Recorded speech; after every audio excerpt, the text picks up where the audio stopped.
track on day 2 of the Warsaw Security Forum. My name is Terry Martin. If you didn't catch that this morning, if you weren't around, we've had a remarkable morning already.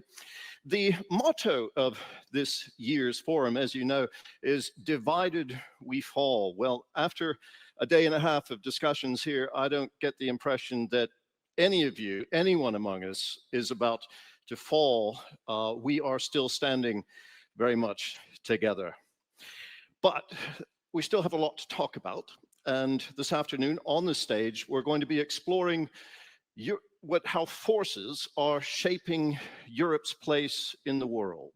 It is changing. There's a lot going on.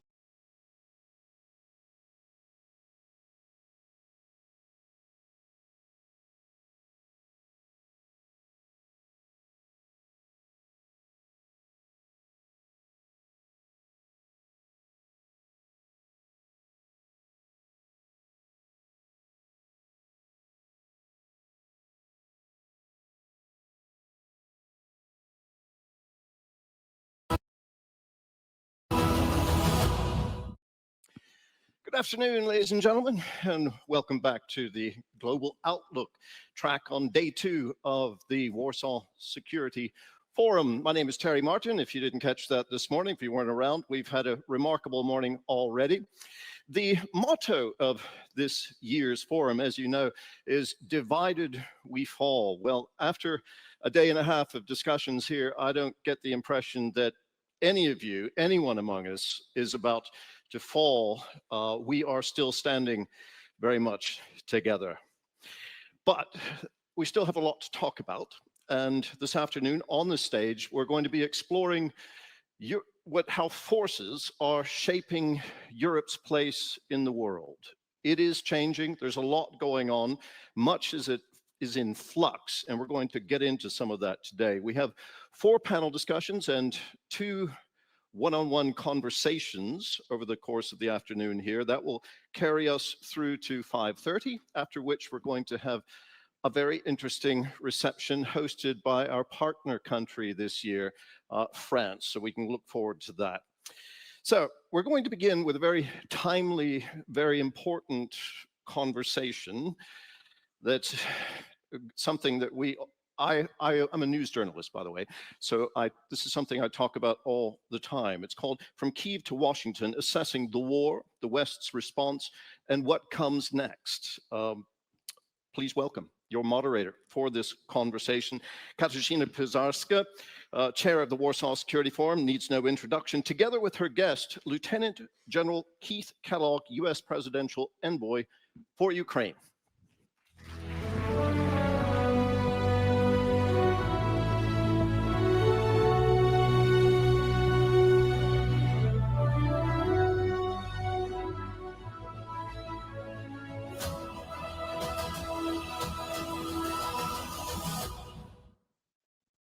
Welcome, ladies and gentlemen. Welcome after the lunch break. My God, it's still a full room. So I hope we'll have a bit of time for some questions from this great audience.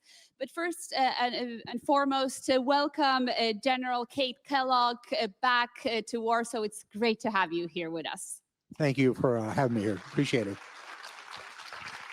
So General Kate Kellogg doesn't need a great introduction. He is the presidential envoy for Ukraine, of course, President Trump's envoy for Ukraine, but he's also a highly decorated former Free Star officer in the United States Army with over 35 years of experience of service.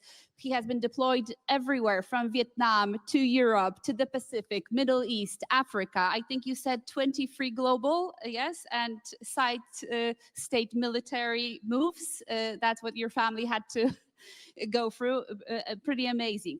But he has also served in the administration. He was a national security advisor to former Vice President Mike Pence and served as the Chief of Staff and Executive Secretary of the National Security Council.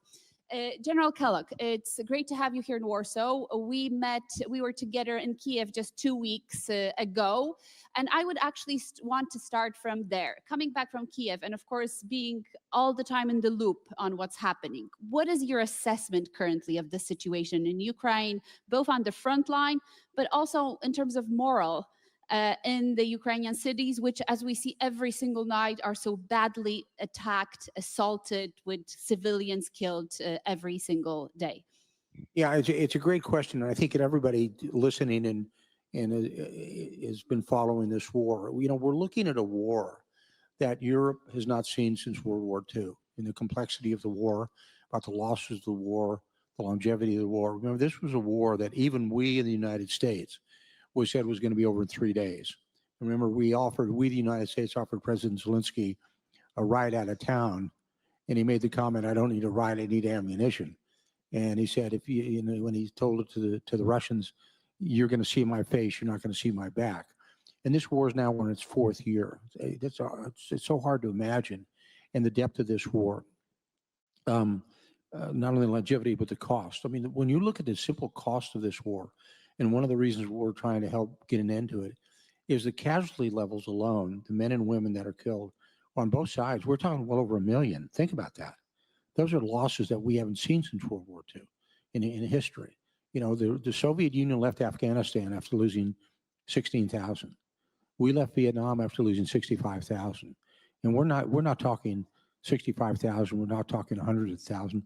We're talking hundreds of thousands. Now, with the state of the war as we see it today, is that I've said this very publicly, that Russia is not winning this war. If you know, because they've got a definition of victory that I do. And what I mean by that is they have not crossed west of the Dnieper River. They have not been able to take Kyiv. They've not been able to take Kharkiv. They haven't taken Odessa. They haven't made any of their goals. This was a, quote, a special military operation. And yet the Ukrainians have fought boldly. They fought exceptionally well.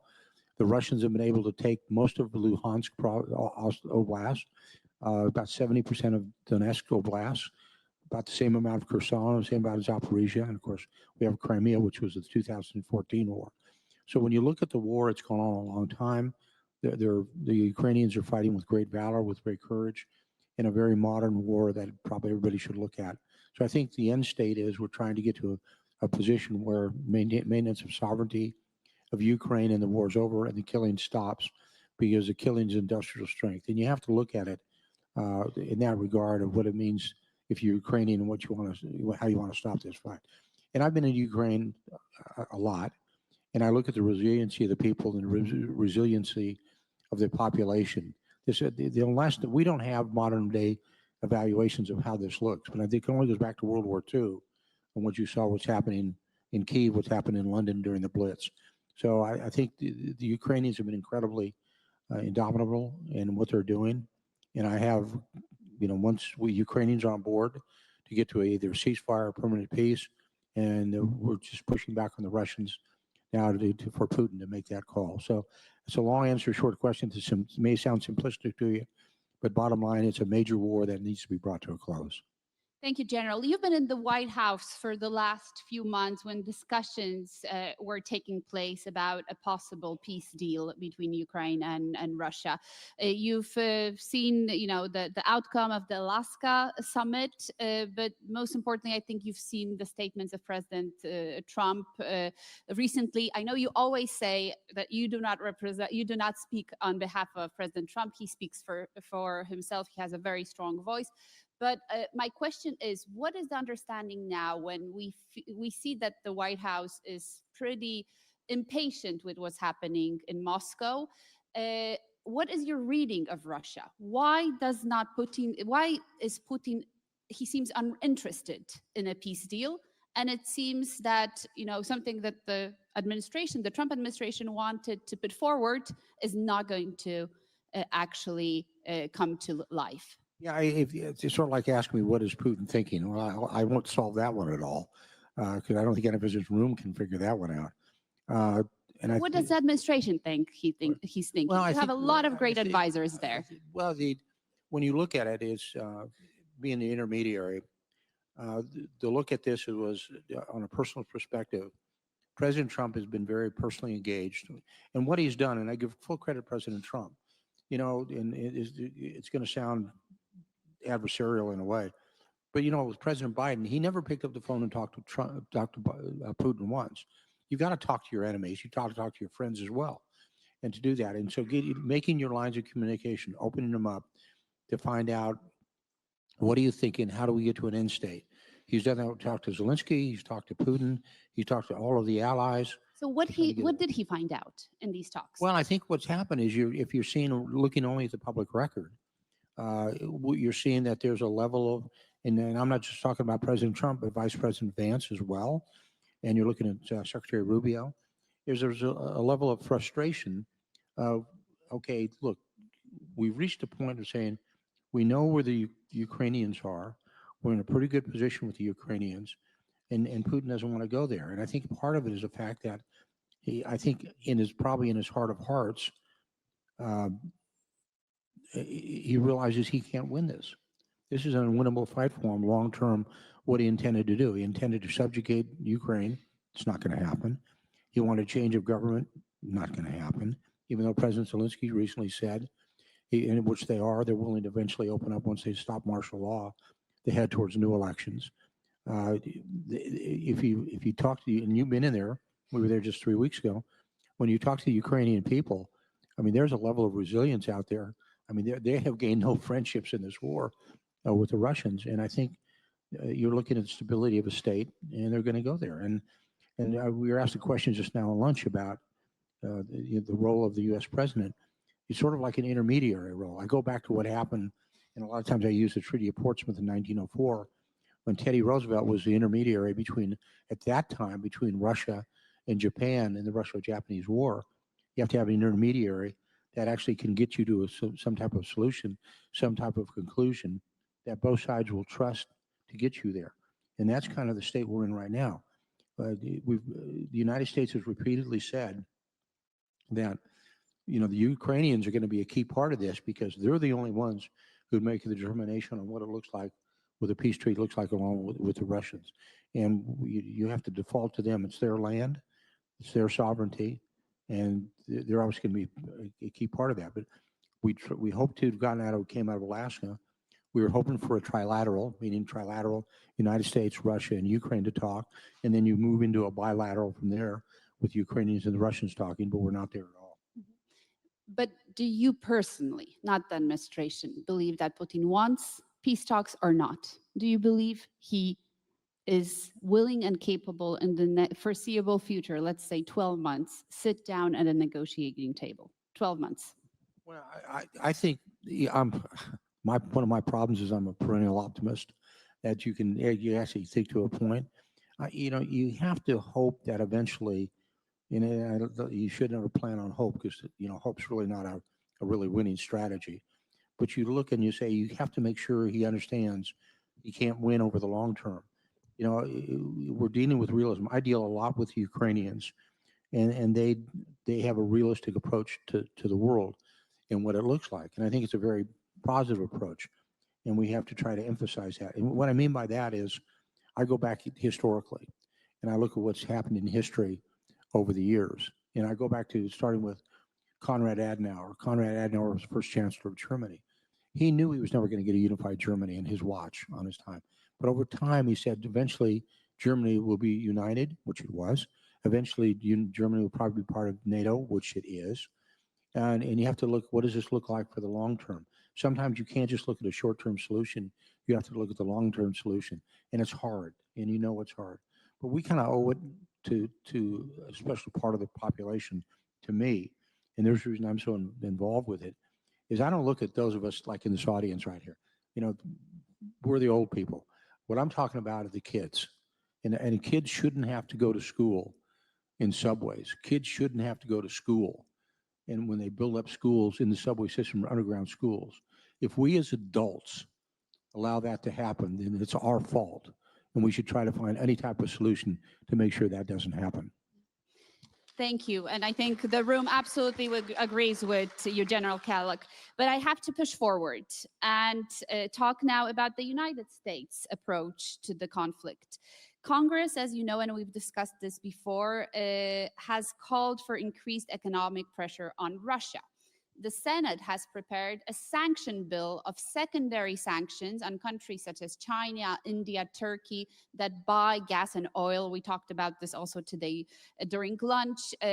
So a very effective, potentially, package of sanctions. And yet we've been waiting month after month after month, and neither has the Congress or the White House actually done a step forward in sanctioning these secondary, enforce these secondary sanctions. There actually has been no new sanctions on Russia since the new presidential administration has come in. Why is that? Well, in our American way of government, there's three branches of government: judicial, the courts. Then you have the executive branch, president. And then you have the legislative branch. That's our Congress, the House of Representatives and the Senate. They're all independent of each other. And so when you look at the sanctions with the bill that's in the Senate with the Senate leader with Thune and Lindsey Graham, they can pass the bill. They can, but it seems they're waiting for a yes from President Trump. But they are an independent organization. They can pass that bill today. And here's the example I use. Why aren't they passing? Well, that's a question you need to ask Lindsey Graham and Thune. But I mean, this goes back to what the best thing I could say is, there's a really good example of this, and I use it as a parallel so you have an understanding of it. Years ago, the Congress passed a bill called the Jerusalem Act, and that bill stated that the United States of America would move their embassy in Israel from Tel Aviv to Jerusalem. But it gave the president a waiver authority, 6-month waiver. It was waived 37 times. 37 times. But he had the authority to do it. President Trump came in, told Rex Tillerson, our Secretary of State, I'll give you one waiver. He gave him one waiver. That was the 37th. The next time, no waiver, we moved it. And the president was told, and I was in the meeting when it would happen, he would said from his Secretary of State at the time, if you sign this bill, moving the American embassy from Tel Aviv to Jerusalem, you will start the third intifada. The American embassy is in Jerusalem. Was there a third intifada? Nope. So sometimes the Senate has to do things, should do it, and they build inside that bill a waiver authority. They can do it. So that's the reason I use the Jerusalem Act as the waiver authority. So that's been done before, and you could do it again if you wanted to do it. But I talk about independent agencies. That's when I look at Lindsey Graham, and I've talked to him recently, and I said, you can do that. I know you're waiting for President Trump, but you've given him an ability to waive it. He is the president of the United States. He has enormous influence. But if you want to do something, go ahead and do something about that. To me, it gives another round in your revolver for the president to use if he wants to use it. Has it been passed? No, it hasn't. It's an incredible bill in the sense of how many authors it has. Right now, I think the number is it's almost 92. So they have the ability of a lot of senators to do it. Ryan Fitzpatrick in the House of Representatives has got the same level, not in the same levels of numbers, but it's there to do it. So it makes it a bill that once you pass, it'll become law, and it becomes a veto-proof law. Thank you, General. I promise we'll get Senator Graham here to the Warsaw Security Forum, but in a year, so I hope before that actually this package actually passes.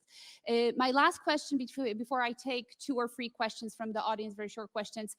When we were in Kiev, I actually publicly asked you one question, and you asked me to ask it again. Yeah, I know. My mistake. And you're asking me all the time to.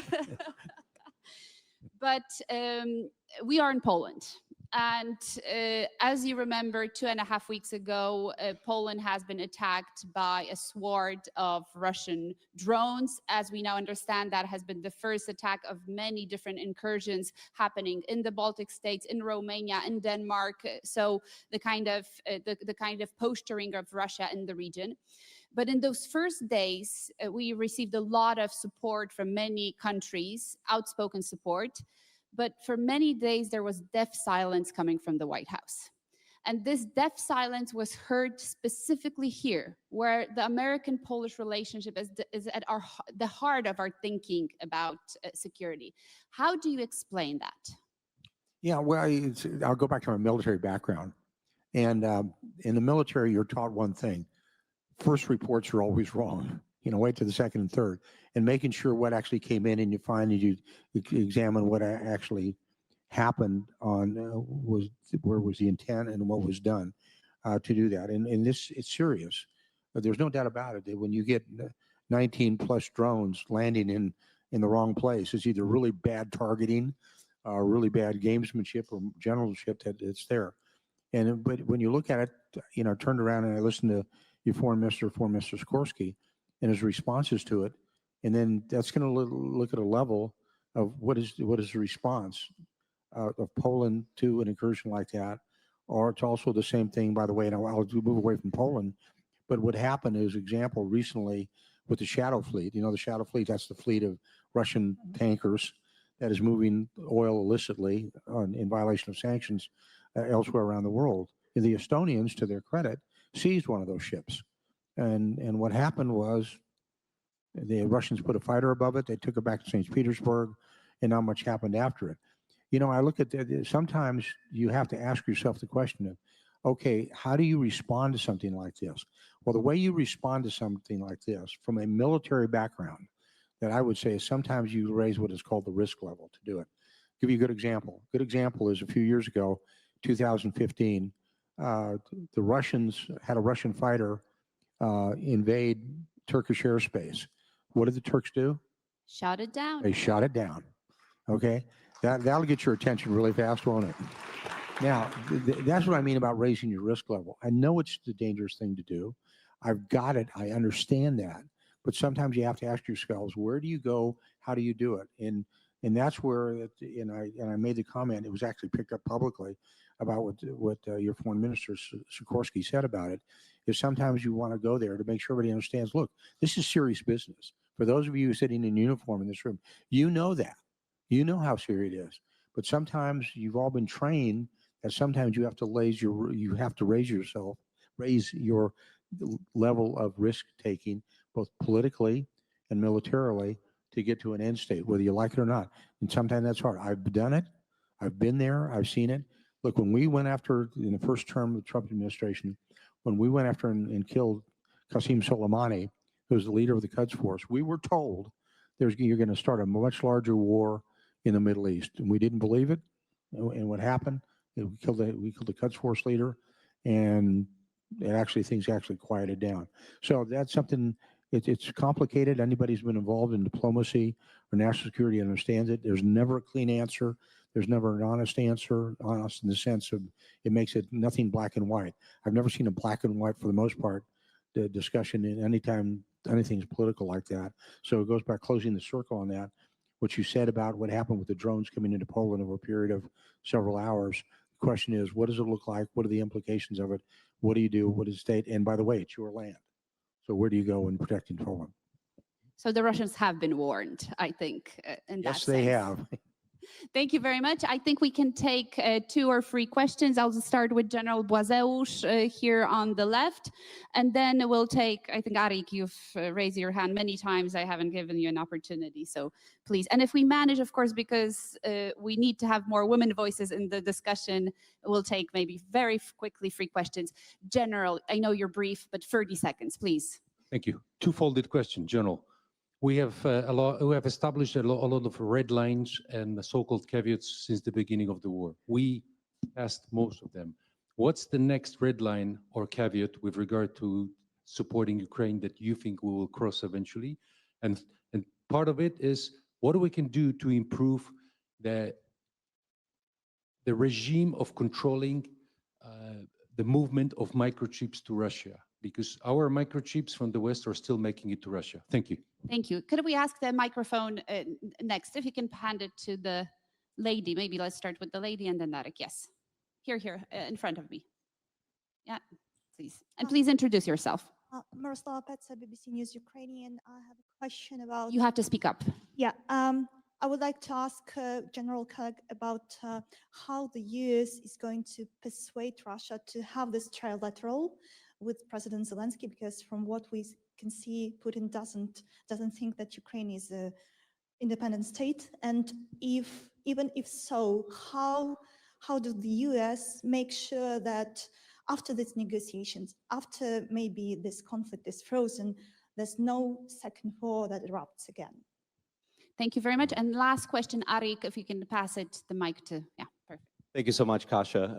Arik Burkowski from the Fletcher School of Law and Diplomacy at Tufts University. I have a question about how you envision a potential ceasefire between Russia and Ukraine. Russia has said categorically that it would not accept troops from NATO countries on Ukrainian soil. Of course, we have the coalition of the willing and discussions of security guarantees, but there will be a need for monitoring and enforcement of a ceasefire.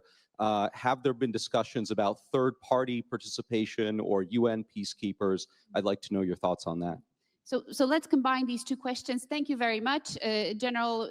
First, the European troops on the ground. That was one of your mission at the beginning in February, to see whether Europeans are willing and able. They say we are willing and almost able, but it seems that the ceasefire is not happening. What does that mean?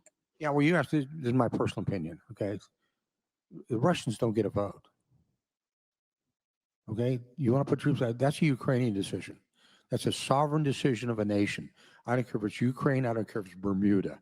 The fact is, you make the decision what's going to happen. The coalition of the willing is more than willing to do that. It's sort of like an aerial ceasefire. If you have a no-fly zone, that's an independent decision made, but it has to be supported probably by the alliance. So that's a big one to do that. This thing about them setting conditions, I don't think anybody should accept that. I don't, maybe Peskov says that, or maybe somebody else is going to say it. And it's one of those, to me, it's noise level. I appreciate, sort of like there's a comment I make among my team. Thank you for your interest in national defense. I really don't care what you said. Okay. So, and now from our Ukrainian journalist regarding how will you force Putin to the negotiating table? What is the strategy here? How are you going to do it? The trilateral, how is it going to happen? Well, if you're an optimist, you believe it's going to happen. Well, I think the way you reach, sort of like what Ukraine's doing right now, is you make this almost cost prohibitive to a level that the world is doing as well. Let's use economic sanctions as an example. Right now, what the Ukrainians are doing on hitting the refineries, which is cut their 20% of their oil production down. We're working on the people not buying on secondary sanctions, buying their oils. Unfortunately, some in Europe are still buying it. Unfortunately, a member of NATO is still buying it. The Turks are at a level of 14%. So basically cutting back because it's a petro state. And if you take away the petrodollars, they've got an enormous problem. And that's what you want to do, the economic piece. On the diplomatic piece, I will tell you, I don't think I've ever seen, and I've spent 5 years of my military time inside NATO, actually in Europe. I've never seen the alliance as strong out there. And militarily, I'm going to make an assumption in general, I kind of help understand this, is some of that is you kind of say, I don't know if his generals are telling him the truth or not, but he cannot overpower NATO. He cannot overpower the West. He just can't. He does not have the capacity to do it. I have talked to senior leaders in Washington, D.C., and I've been asked that very question. Can Russia win this war? I said, no, they can't. They do not have the capability to win the war after 3 years, those losses out there. And I'll use one military example because going back to what the general said is, look, I just for the heck of it, I was adding up F-35 fighters held by the Europeans. I just picked 6 nations. I count 400 F-35s, 5th generation, best fighter in the world. The Russians can put up 100. That means what I'm just telling you is you can sweep the skies overnight if you want to. You could put an air cap over Ukraine or anywhere else that nobody can match. So the capabilities are there.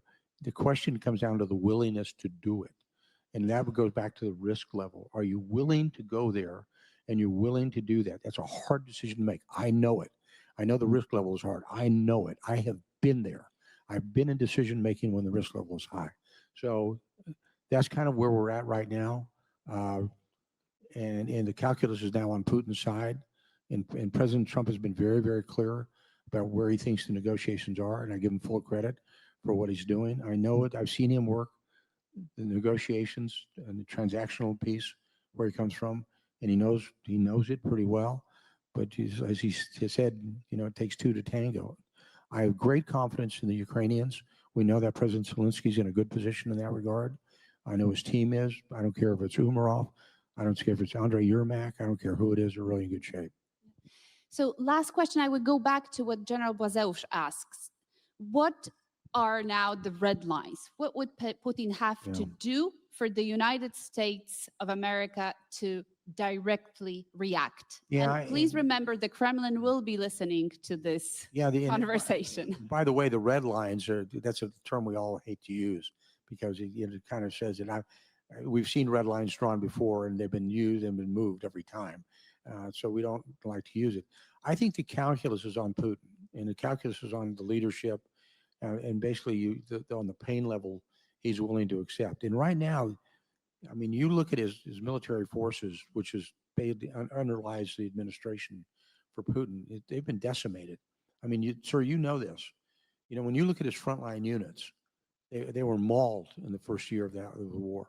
And he's taking tanks out of mothballs. He's taking tanks out of museums to bring into the front lines. And drone warfare that is basically Ukrainian-based, using a little bit of what the Iranians did, is they've changed the nature of warfare to a level that we haven't seen before. You know, we in the West don't understand what the Ukrainians are doing because we haven't studied it. But they, much like the machine gun changed war, the tank changed war, the airplane changed war, the submarine changed war, drones have changed war. And the leaders in that technology, and we've been there. We've been to their factories, and I've been to their operational centers. They have changed the whole dynamic. So what you do is you raise the level, the pain level, the cost level to do it. But the only one you could do is draw a red line. That's in his mind, because because I think as long as the alliance is very consistent in what it's doing, I think we don't need to draw any more red lines.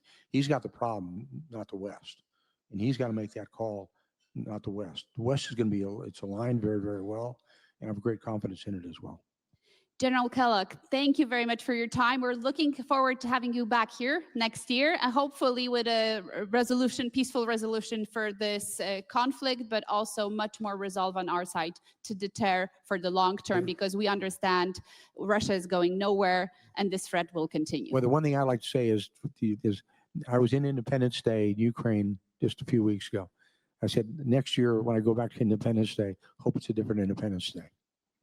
Thank you very much. A big round of applause for General Kellogg.